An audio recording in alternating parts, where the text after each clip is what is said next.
Saya pengurus nanti akan memperkenalkan diri. Mungkin itu saja sambutan saya awal. Mungkin agak terlalu panjang ya, Prof. Perkenalan dulu atau saya dulu? Gimana ini baiknya? Sebaiknya perkenalan dulu dengan cepat gitu ya. Nanti kemudian Prof. Renald bisa menyampaikan hal-hal yang tentunya sangat berguna. Saya ingin tahu Bapak Ibu sekarang di mana dan kesibukannya apa? Ya. Baik, terima kasih. Assalamualaikum warahmatullahi wabarakatuh. Waalaikumsalam. Silakan Pak.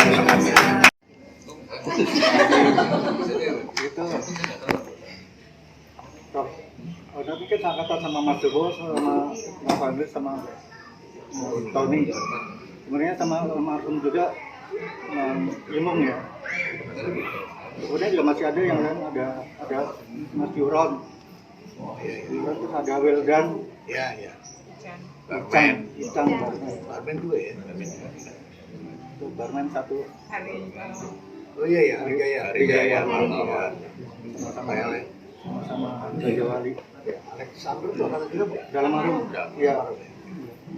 Raja Wali. kakaknya siapa? Kakaknya Timurlan juga almarhum. Oh.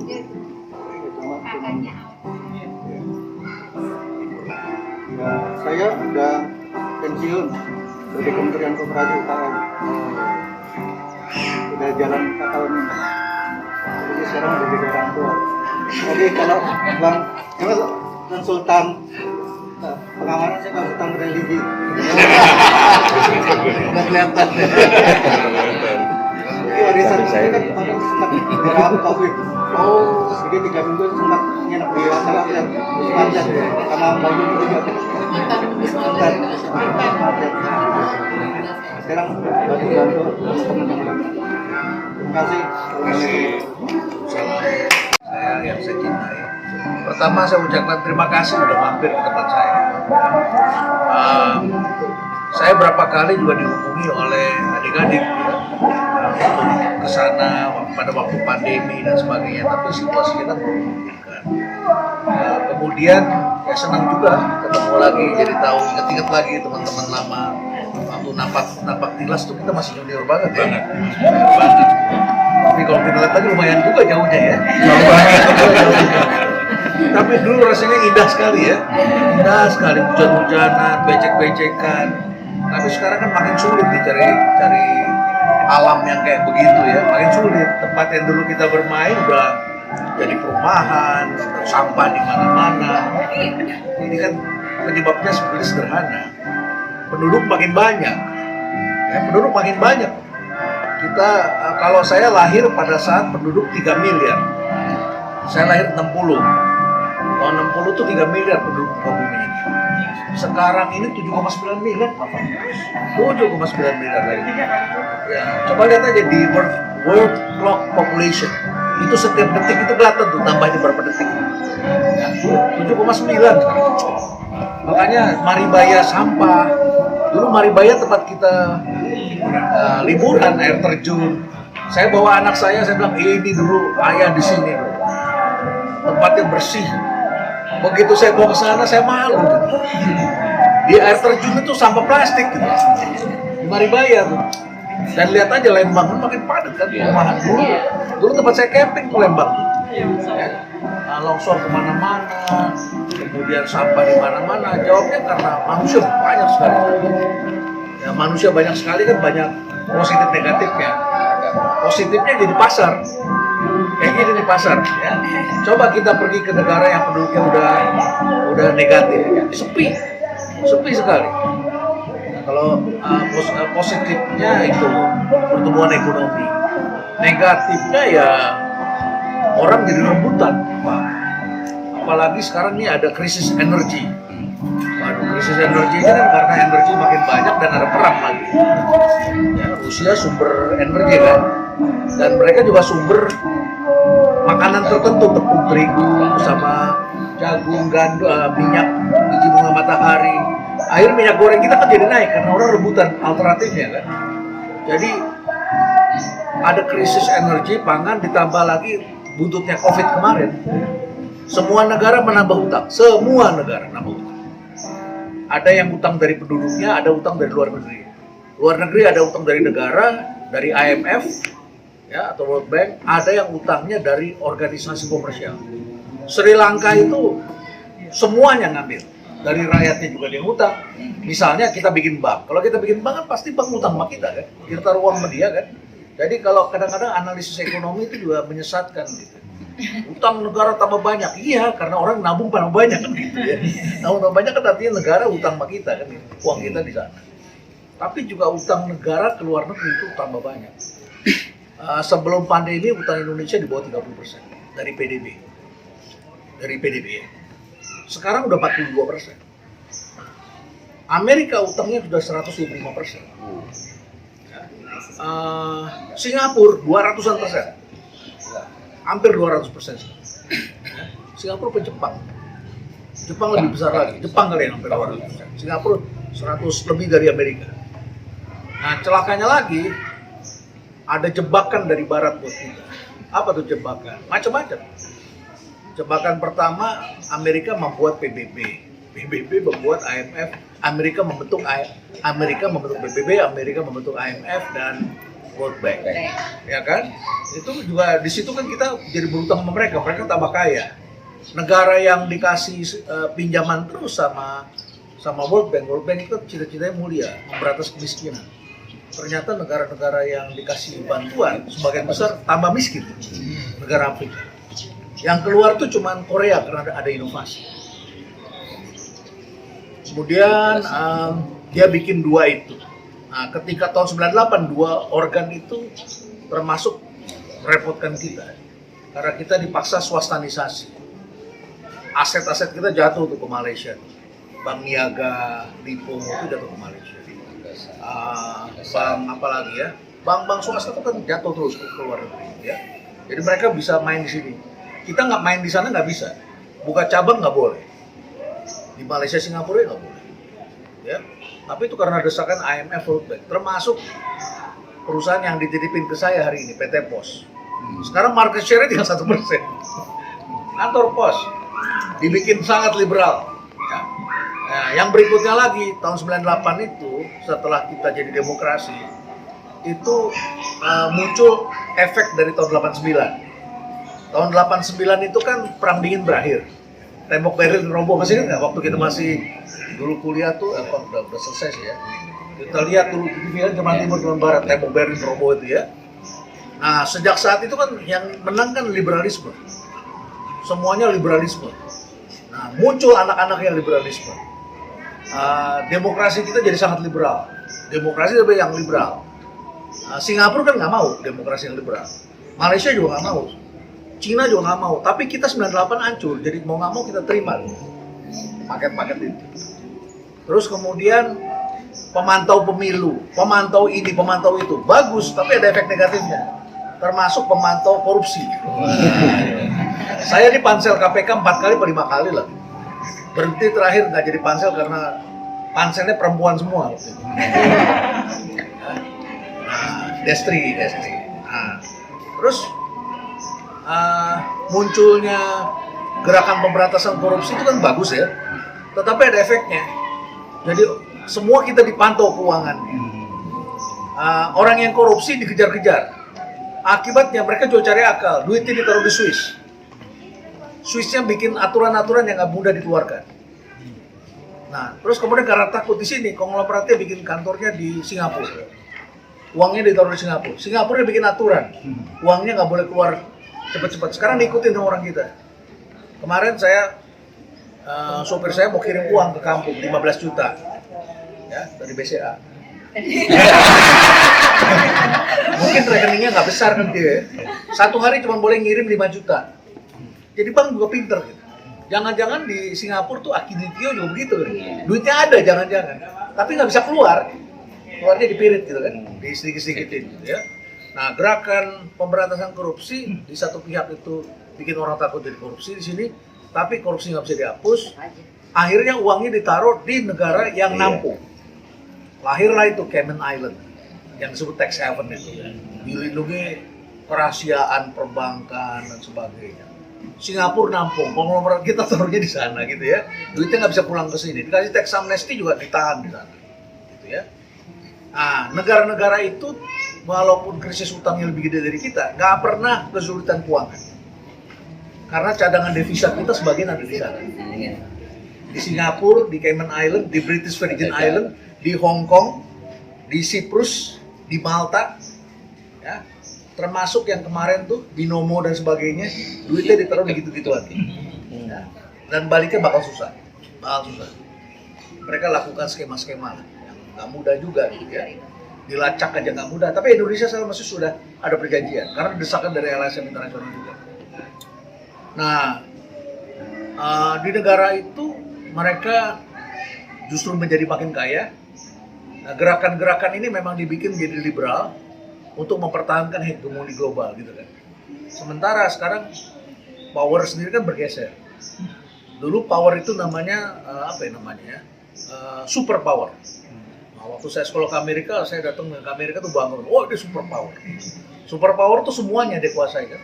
Military punya dia, inovasi punya dia, sektor keuangan punya dia, valuta asing punya dia, mata uang dunia dolar, trade power di situ, apalagi ya power itu? Sumber daya alam yang masih mereka kuasai, di negara kita juga dia kuasai. Nah sekarang konsep super power kan udah bergeser. Satu, trade power udah nggak di dia, udah di Cina. Ya, industri udah pindah dari Amerika ke Cina. Kalau pergi ke San Francisco di mana-mana homeless tuh, homeless di mana-mana. Ya, tapi kita pergi 1 jam dari situ ke Silicon Valley, ya nggak ada pengangguran, orang muda semua. Tapi isinya orang India, orang Rusia, orang Taiwan, India, Pakistan, yang pintar-pintar matematika semua tuh sana. Silicon Valley, ya orang Cina, orang yang pintar-pintar kerja di situ, gajinya bagus, nggak ada homeless. San Francisco homeless di mana-mana. Dan lebih buruk dari dunia ketiga. Kita jadi pengemis kan sekarang udah berkurang kan, udah dilarang kan ngasih duit sama pengemis kan, udah hampir nggak ada. Mereka pengemisnya di mana-mana. Dan mabuk di pinggir jalan, mabuk, drugs, nggak punya rumah, nggak mandi. Ya. Itu Amerika kondisinya hari ini. Jadi dia nggak jadi lagi super power. Tapi inovasi masih di dia. Mereka masih punya tempat untuk orang-orang pintar datang ke sana. Elon Musk dari Afrika Selatan ke sana, itu kan dari Afrika Selatan. Karena di sana orang diberikan kebebasan berpikir, ilmu pengetahuan kampusnya masih ada yang terbaik, gitu kan. Semua di situ, sektor keuangannya juga di situ. Jadi yang pertama itu, yang kedua financial power udah bergeser ke British Virgin Island. Inggris menguasai sektor keuangan. Nah, makanya perusahaan di sektor keuangan rata-rata Inggris saat ini. Asuransi, apalagi itu. Sektor keuangan banyak, perbankan itu masih Swiss, masih Inggris. Kemudian sosial media itu juga merubah power. Dengan adanya sosial media sekarang namanya soft power, bukan lagi hard power. Soft power itu kekuatannya pakai tagar itu. Ya. Jadi siapa itu? Si Weinstein itu yang Miramax Studio itu, ya, Hollywood itu, ya, dia melakukan sexual harassment, orang-orang yang mau jadi artis semuanya lewat dia, ya, pokoknya adalah harassmentnya dari dia. Tapi sekarang orang-orang itu bikin tagar, bikin Twitter tagar, kalau kamu pernah mengalami kayak gini seperti saya, bikin pakai tagarnya Me Too. Akhirnya gerakan Me Too jadi besar dan akhirnya si Weinstein ini sekarang dipenjara seumur hidup. Padahal dia sangat berkuasa. Jadi sosial media itu melahirkan yang disebut dengan cancel culture. Kemarin hampir kena Deddy Corbuzier yang LBGT, ya. Nah itu dalam mereka upaya melakukan itu, tapi dia selamat. Yang besar pernah terjadi dengan Joe Rogan di Amerika, tapi dia juga selamat. Yang terjadi di Indonesia itu Mario Teguh itu cancel culture, ya. Tapi waktu itu sosial media belum kencang. Yang kencang itu yang pernah kena, sekarang lagi kena sama Rasman. Karena dia berantem sama artis-artis gitu ya, kuya-kuya. Dan yang bisa menumbangkan di mereka anak-anak yang sableng, yang beraninya lebih kuat. Rasman tuh pengacara kan. Yang bongkar tuh anak-anak kecil yang remnya blong lah. Remnya belum. Terus yang kena juga si ini, ada penyiar radio hard rock tuh apa tuh? Si siapa namanya ya? Yang kasus Gofar apa Gopar? Gofar ya? Prambors ya? Nah, seksual harassment di Malang apa di mana? Kena ya, cancel culture. Donald Trump kena cancel culture. Ya. Bahkan waktu dia mau kampanye di mana itu ya? Itu dia ngomel-ngomel karena dikerjain sama TikTok. Sama ibu-ibu bikin festival dansa. Jadi ibu-ibu bikin festival dansa, dia pidato kosong. Karena orang lebih senang dansa daripada dengerin dia. Ya. Jadi apa yang diomongin para politisi lama-lama nggak diikutin anak muda. Anak mudanya lebih senang pop culture, TikTok, kayak gitu-gitu. Ya. Jadi banyak lucu-lucu di media gitu. Kemarin banyak lucu soal babi ambu. Itu juga lucu. Dan orang cepet kira babi ambu, nggak dengar? Ya, Restoran Padang yang sudah tutup ternyata. Saya ditanya sama wartawan, saya lagi dipijet gitu ya, sama anak saya lagi pijet begitu, lagi ini kan. Terus ditanya, saya jawabnya enteng aja begitu, enteng aja. Terus saya dengerin ceritanya gimana sih, ada restoran, oh berarti dia nggak sensitif pakai nama babi ambu. Tapi setelah saya baca lagi, ternyata orang jualan online nggak laku. Udah setahun yang lalu dia tutup, tapi jejak digital masih ada, itu rame di kalangan para politisi, gitu ya. Tapi saya juga bilang dari nama, ya sekarang nih orang sensitif, ya sensitif. Misalnya istri saya kan dari Aceh, ada orang bikin gulai babi pliku misalnya, itu bakal rame itu pasti tuh, gitu ya. Padahal kalau teman-teman makan sate maringgi ya? Sate maringgi. Marangi ya, sate marangi. Sate marangi itu kan sate babi sebetulnya. Tapi karena orang suka rasanya, dirubah dagingnya daging sapi sama daging kambing. Aslinya dari babi gitu loh. Dan Malaysia setelah kita baca orang pada kirim-kirim kan, banyak benar tuh rendang pork. Banyak banget Malaysia bikin, gak ribut. Jadi memang banyak goncangan-goncangan karena sosial media itu membuat power itu jadi, dan memang menjadi ancaman bagi persatuan sih. Persatuan. Peran kita ini penting banget. Rasa banget. Dan apalagi pakai algoritma kan? Algoritma bisa nyetel sendiri tuh. Gitu. Pakai konsultan asing beres tuh. Selesai tuh, menang tapi negaranya porak-poranda gitu. Bisa terjadi. Kita mesti mikir-mikir. Oke, jadi dunia itu mengalami lagi krisis yang ketiga, krisis keuangan global. Jadi ada krisis pangan, energi, krisis keuangan global. Sekarang harga pangan bergerak naik. Ya, saya ini komisaris juga di salah satu perusahaan farmasi yang salah satu terbesar di Indonesia. Aduh, saya lihat tuh indeks bahan-bahan obat tuh naik semua. Makanya Indonesia harus meningkatkan produksi bahan baku obat. TKDN ya. Tapi kan mafianya bermain terus menghalang. Saya waktu jadi komuter Telkom, saya datengin pabrik-pabrik kabel, ternyata bisa dibikin di Indonesia. Mereka dapatnya ordernya dari luar negeri. Sedangkan yang dari kita sendiri, dari kantor saya, waduh susah order. Saya tanya kenapa sih lu gak beli sama dia? Oh nanti dia begini, soalnya begini. Waduh, saya jadi lihat-lihat ini peliharaan siapa? Gitu. Siapa yang megang ya? Itu deh. Lebih senang beli dari Cina, dari Korea, gitu. Ya, ada gitu-gitunya. Gitu. Jadi memang berat gitu ya. Apalagi ya gue cerita ya. Oke.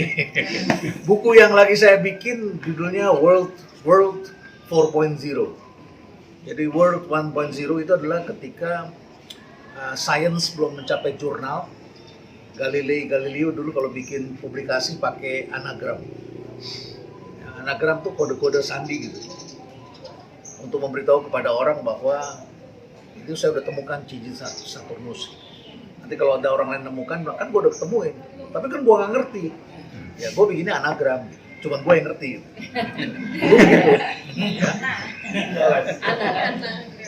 Anak. Nah, jadi gitu. Nah, penduduknya masih di bawah 1 miliar. Penduduk bumi itu baru mencapai 1 miliar tahun 1800.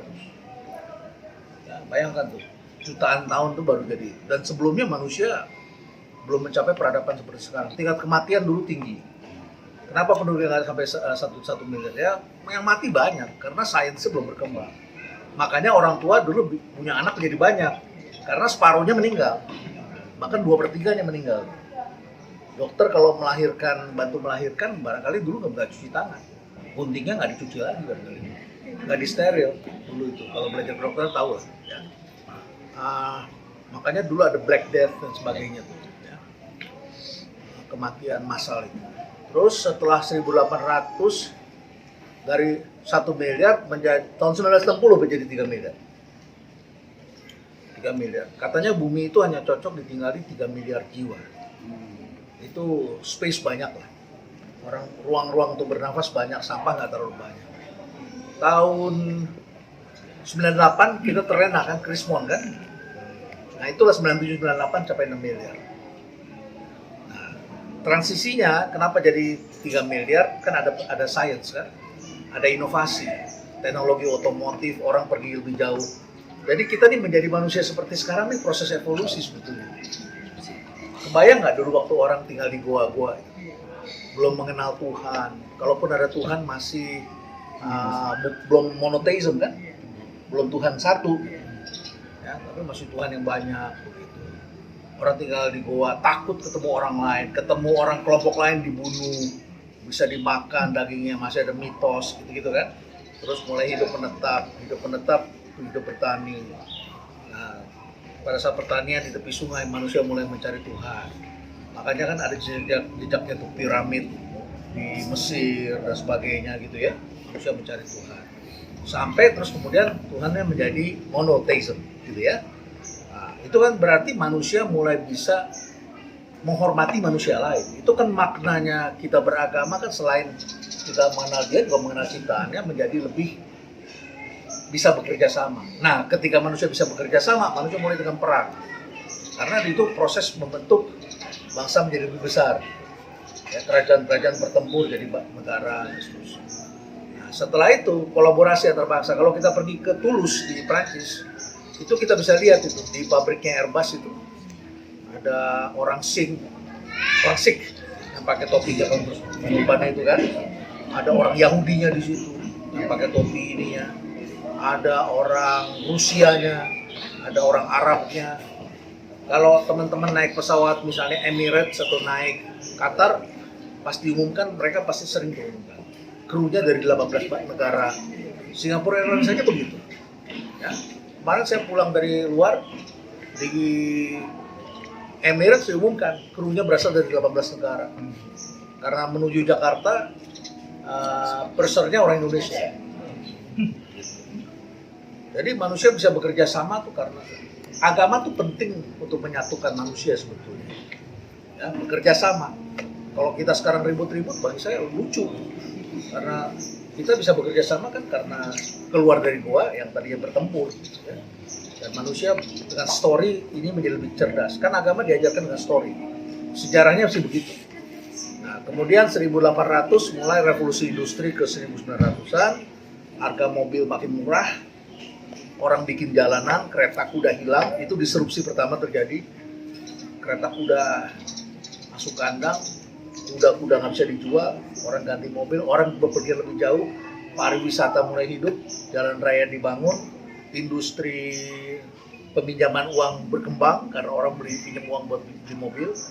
Dari beli mobil akhirnya orang beli pakaian karena pengen jalan-jalan, muncul bioskop yang misbar itu yang apa kayak di Ancol dulu, Highlight itu, ya kan, yang pakai mobil itu, ya. Drive-in. Kawan tuh yang suka drive. Dari sana mulainya. Oh, kalau dulu mobilnya lebih keren, bisa goyang-goyang mobil. Gerak-gerak mobil. Pernya bagus banget loh. Pada saat. Nah, jadi Masuk situ. Di situ virus mulai berkembang karena kapal mulai kirim ke luar negeri, ada tikus dibawa ke luar negeri, tapi kontainernya belum ada, pakai karung, jadi penyakitnya pes dan sebagainya gitu ya. Nah, terus kemudian gaya hidup berkembang, penyakitnya HIV, ya kan? Sampai sekarang kalau nggak salah vaksinnya belum ketemu, vaksinnya belum ketemu. Ya. Nah, tapi pencegahannya orang udah tahu.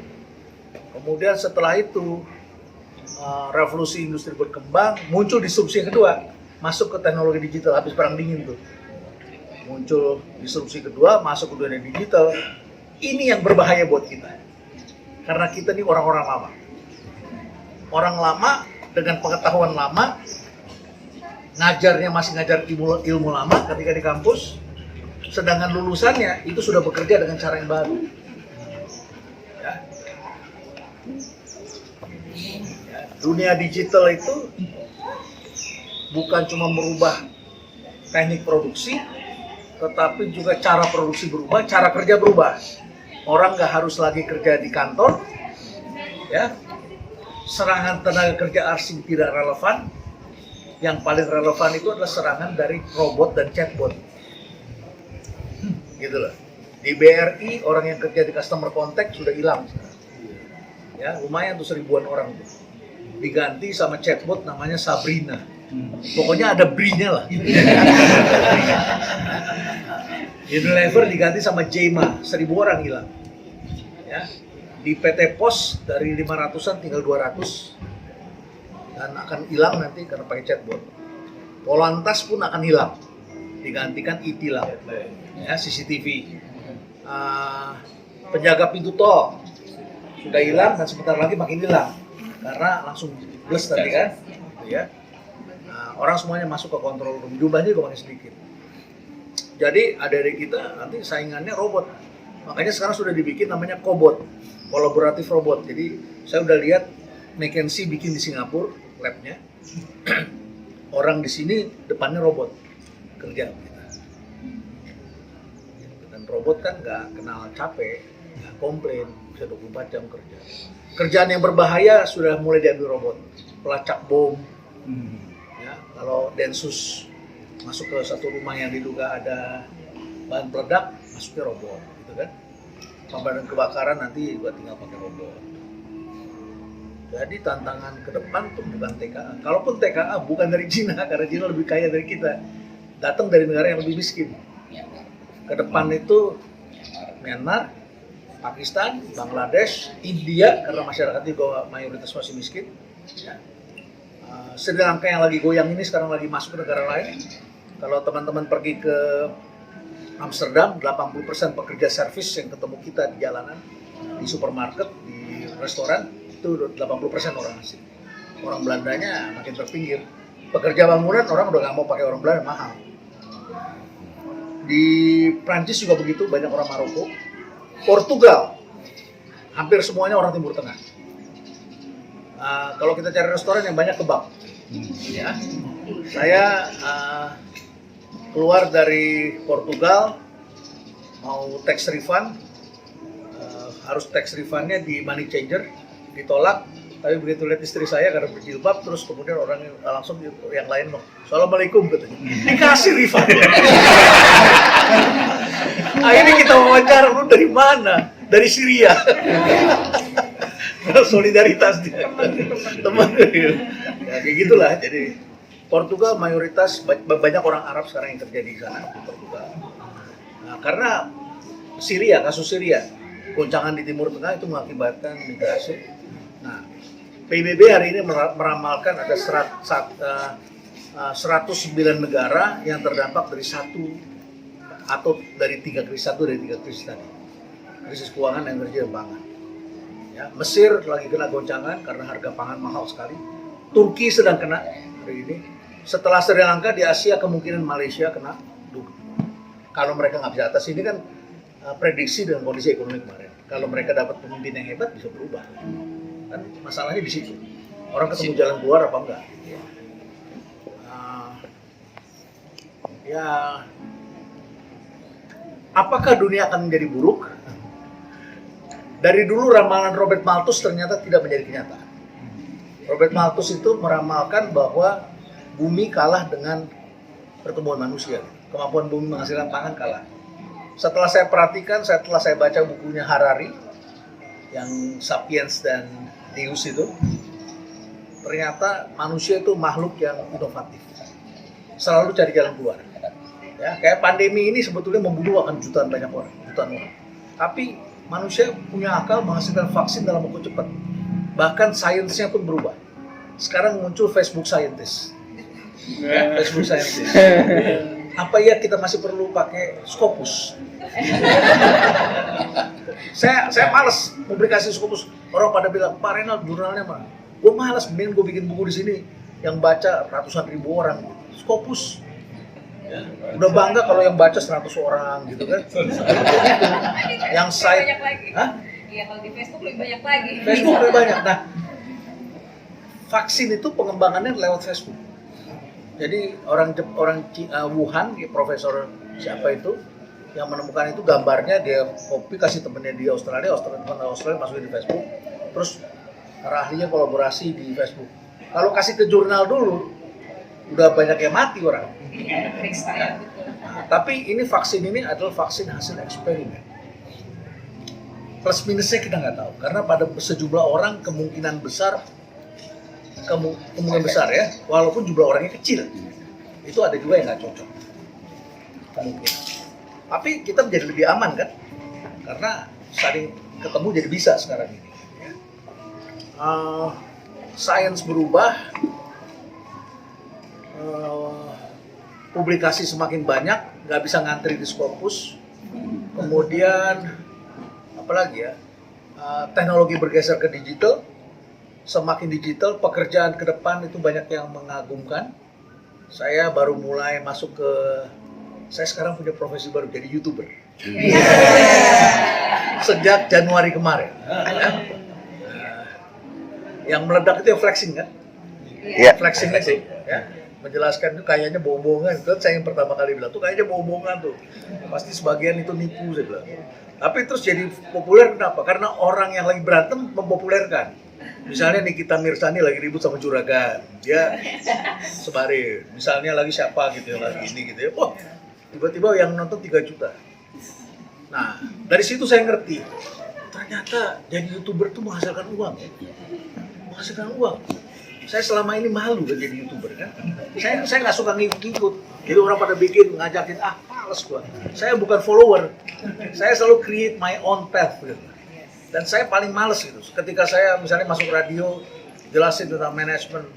Terus radio Smart itu kan ketika populer, kemudian dia punya kecenderungan mengundang pembicara lain gitu. Nah, saya males gitu di situ. Udah ada si ini. Orang pikir gua sama dia gitu.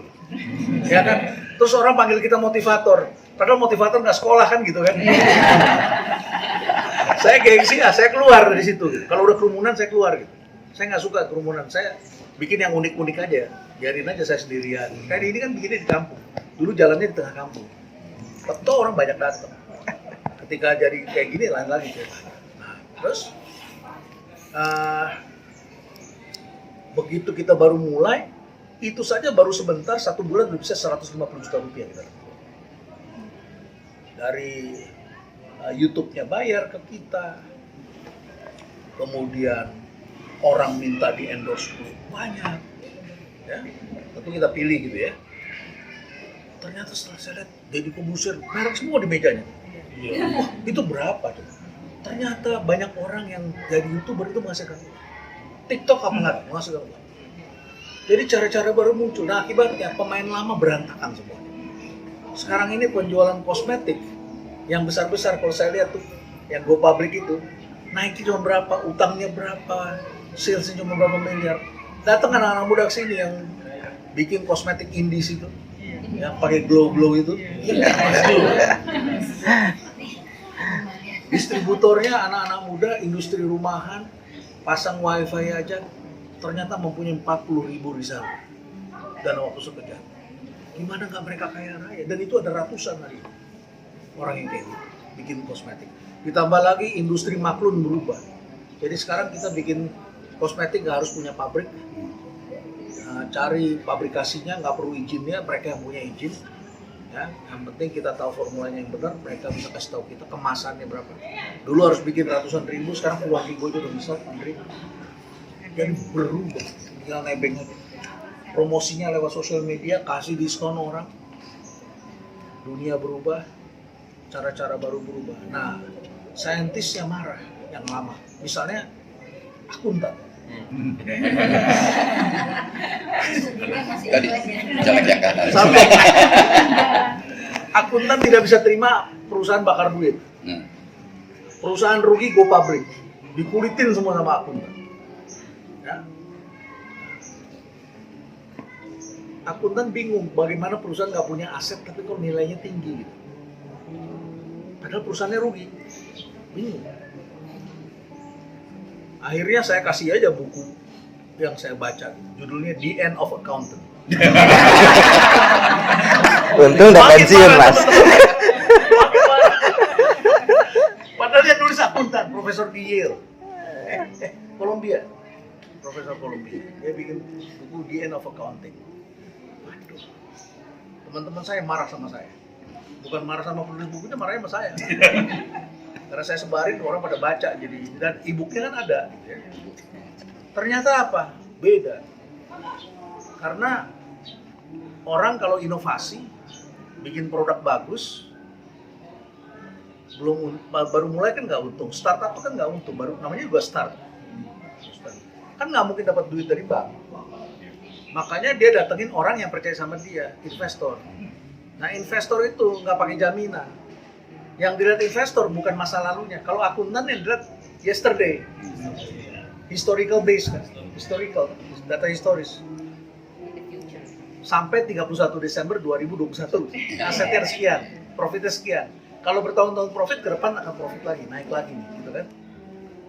Itu accounting. Valuasi, nggak melihat kemarin, karena kemarinnya nggak ada, jadi lihatnya ke depan. Gitu. Nah, ini nggak bisa diterima nih. Tapi investornya datang terus, orang-orang kaya ini datang terus taruh uang, digelembungin supaya naik. Nah, ini konflik antara yang ke depan dengan yang kemarin. Accountingnya juga ribut. Makanya kalau kita baca analis saham, teman-teman kita yang akuntan itu saya bilang ini pasti larinya ke historical value, ke data historis, masih rugi, bakal rugi, merah. Kadang mereka benar, kadang ini yang benar. Tergantung kepercayaan publik aja. Makanya kemarin Goto ya, ribut digoreng terus. Tapi belum dinyatakan rugi. Kalau rugi, kalau dijual sahamnya pada saat itu ya rugi. Tapi kalau orang simpen kan masih bisa naik ke depan. Nah, yang kedua kemarin ada berita startup banyak PHK. Itu juga berita bohong. Menurut saya bohong. Karena begitu saya baca-baca, satu PHK-nya cuma 200 orang, 80 orang. Terus beberapa diantaranya bantah. Dan itu cuma 45 perusahaan. Sedangkan Unilever PHK 2.500 orang. Ya. Garuda Indonesia 6.000-an orang yang dievaluasi. Kadin bilang ada 15 juta orang kena PHK karena COVID kemarin.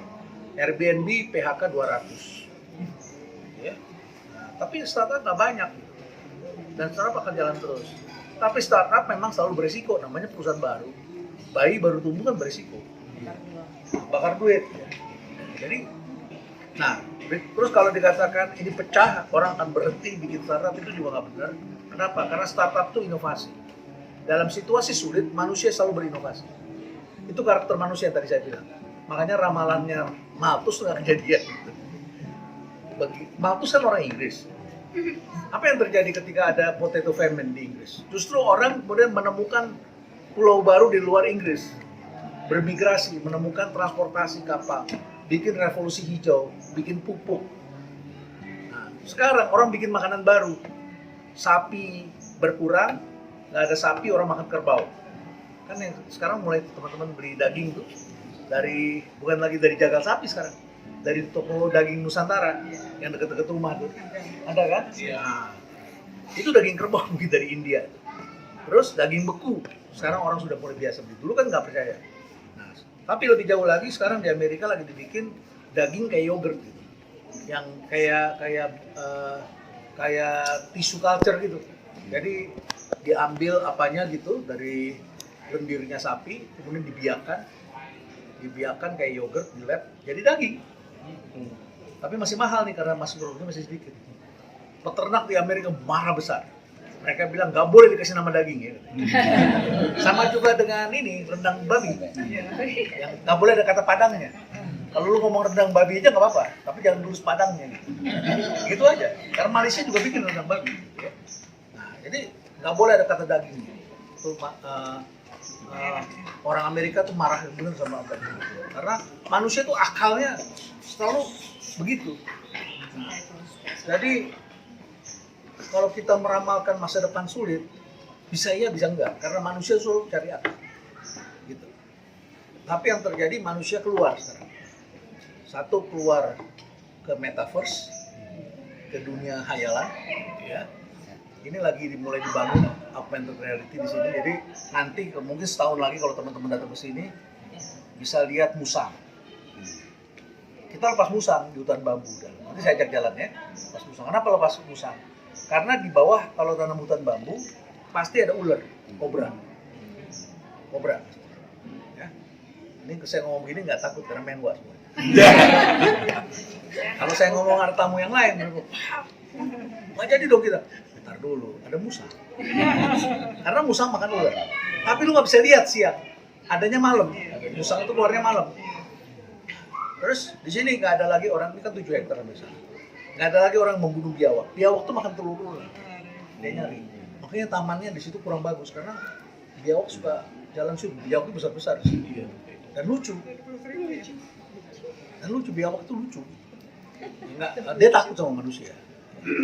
Nah, tapi nanti bisa lihat musang pakai augmented reality. Asal pakai HP begini ketemu tuh, kayak Pokemon gitu. Ntar ada iklan BCA muncul di langit.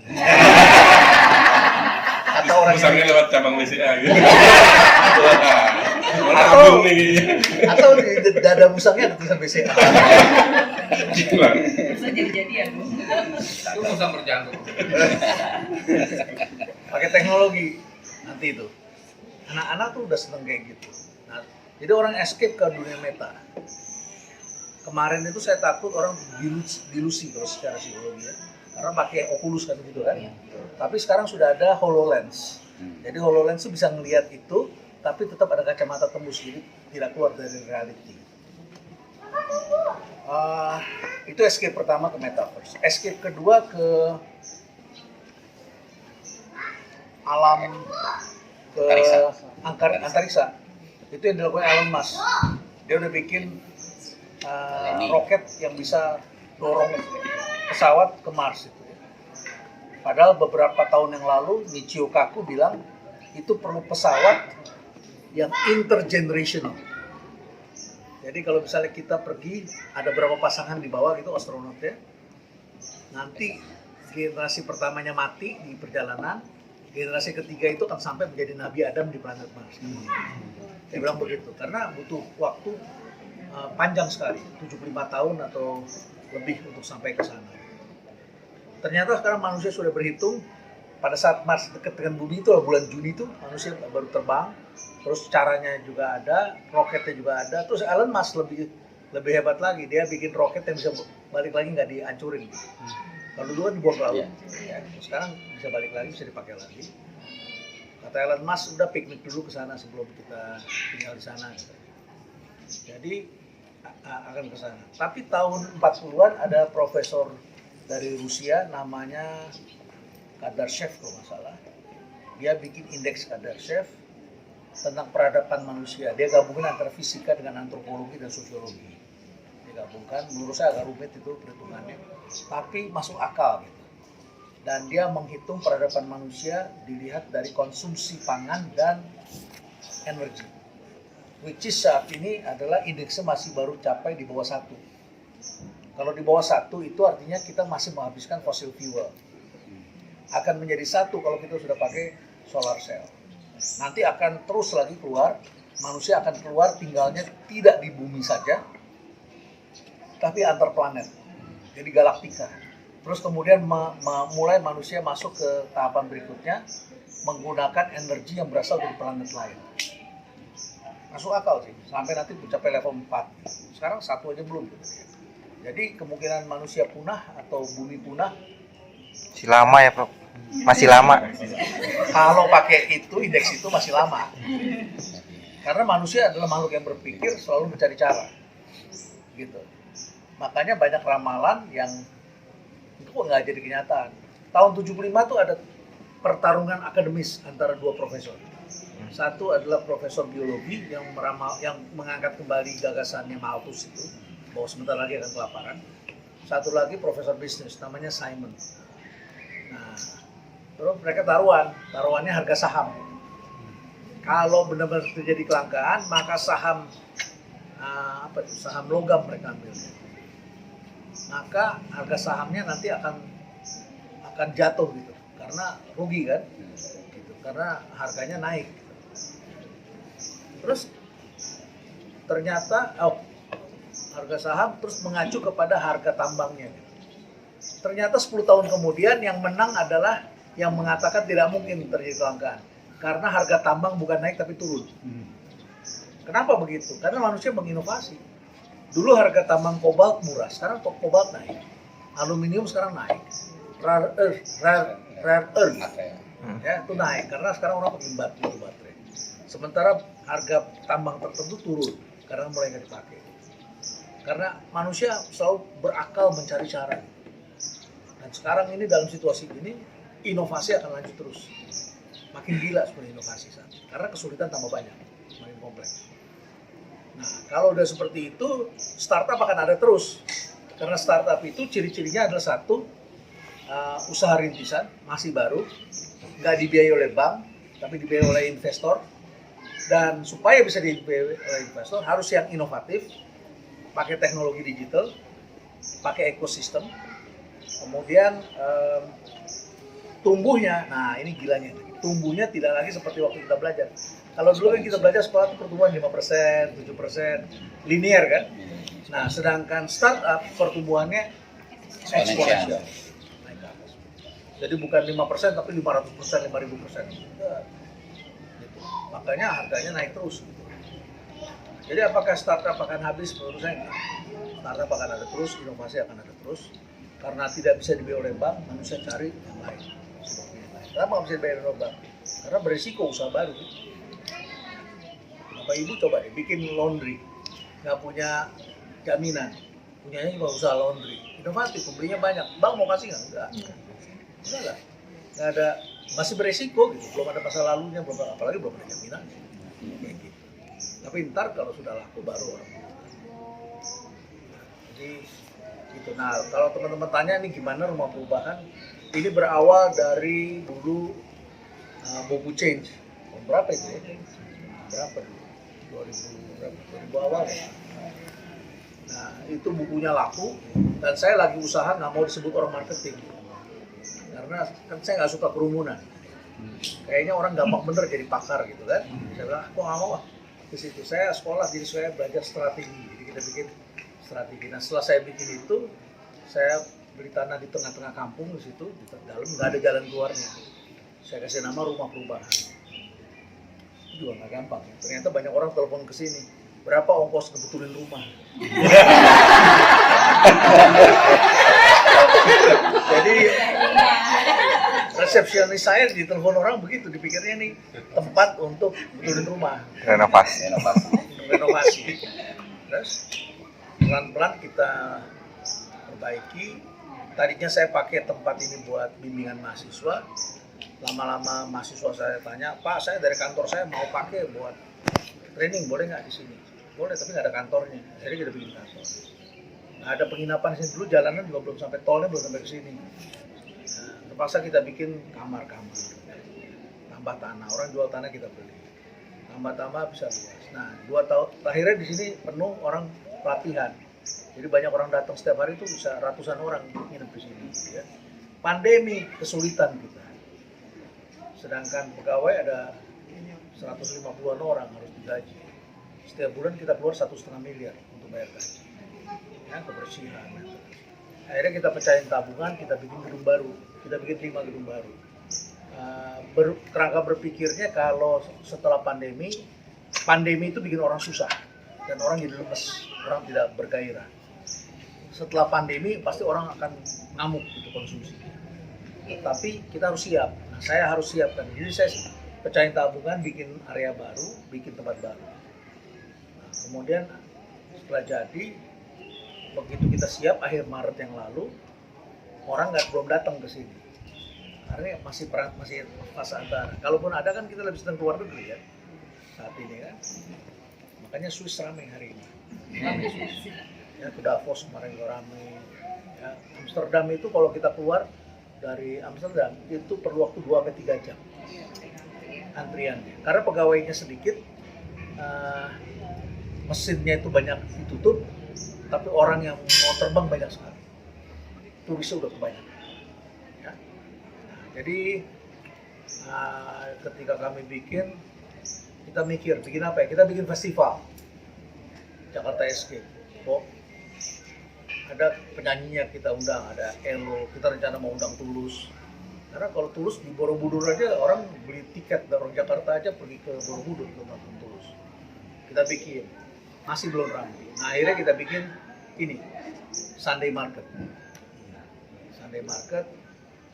Terus saya ngomong sama anak-anak saya, gimana ya bantuin saya dong. Nah, terus dibantu sama anak saya yang pernah di sini. Ada yang tahu Kita Bisa nggak?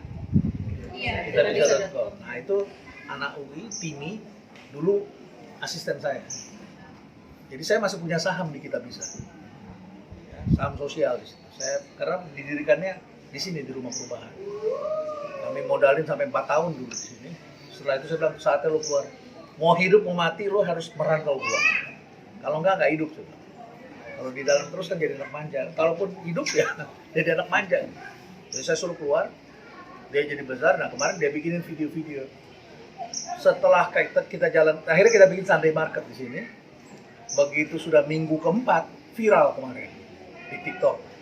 Saya juga bingung tuh, video kayak begitu aja bisa viral. Nanti kalau lihat videonya tuh pendek banget, ya penjelasannya juga aneh. Tapi besoknya itu orang dari jam 7 pagi udah di sini, nggak berhenti kayak begitu datang terus dari jam 7 pagi. Tempat saya rapat, tempat saya duduk tiba-tiba banyak orang. Bahkan ada orang yang nggak dikasih masuk sama security. Akhirnya nulis di situ. Akhirnya kita rapat. Lu kenapa lu nggak kasih masuk? Lu kasih masuk aja. Ya udah jadi semua orang kita kasih masuk ke dalam. Ya, karena di dalam banyak pohon, banyak tempat ini ada kafenya, gitu ya. Udah kita kasih masuk. Akhirnya kita bikin Sunday Market. Nah minggu keempat ini mulai dari beberapa hari yang lalu viral dan orang datang banyak sekali ke sini. Jadi jajanannya kita tambah, mulai hidup. Nah, UMKM juga senang, bahkan sekarang mereka minta tiap hari dikasih tempat di dalam. Karena nggak dipungut bayaran.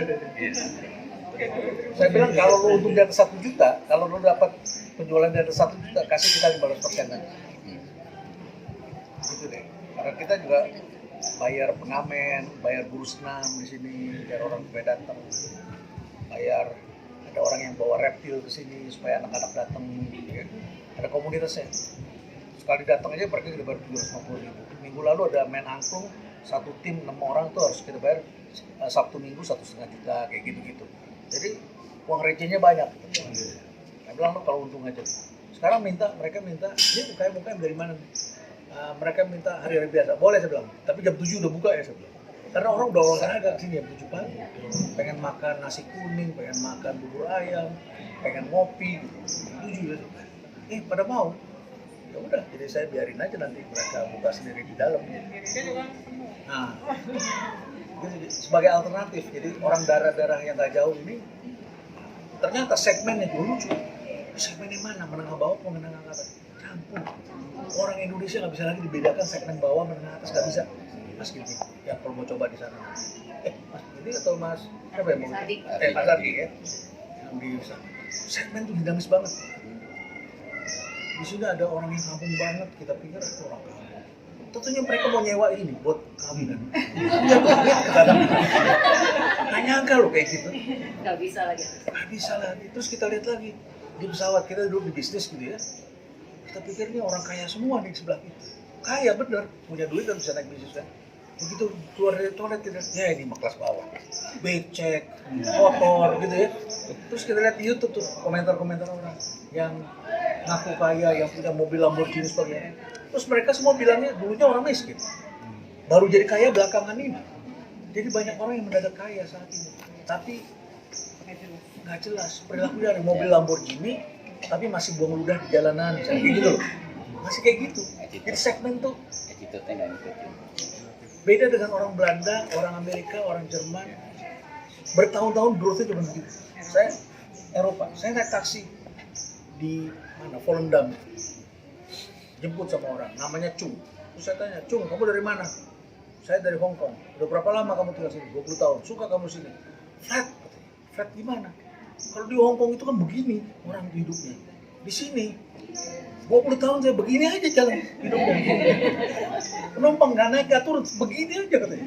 Satu hari ya udah 5, ya udah satu hari cuma 5. Gitu. Flat, statis itu. Indonesia kehidupan lu begini. Hidup kita sangat dinamis, sangat dinamis. Itu dulu deh sebagai pembuka. Mudah-mudahan ukurannya pas. Makasih. Foto dulu, foto.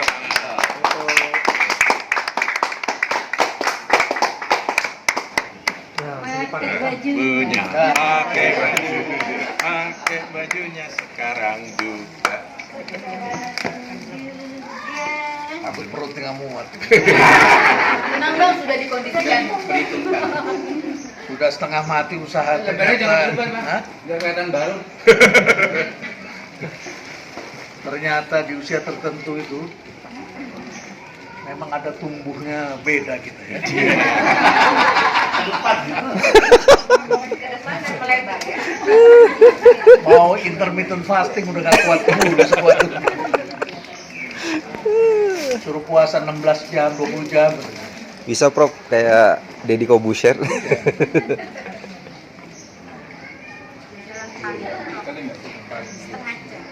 jam cukup ya. 3 kali seminggu. 3 kali seminggu. Habis jalan lagi makan soto. Tapi habis itu saya ya tuh. Ini Ada ya bang. dikasih ini aja gede nih. Saya lebih gede, saya lebih gede. Berarti istimewa bro. Istimewa. Oh, mantap.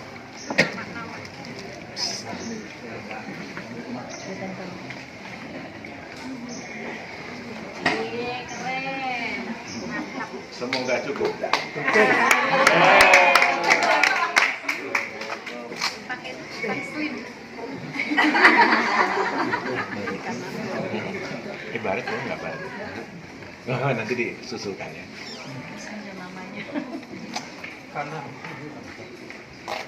Semoga nggak ditahan. Nggak sih, nggak ditahan. Makasih.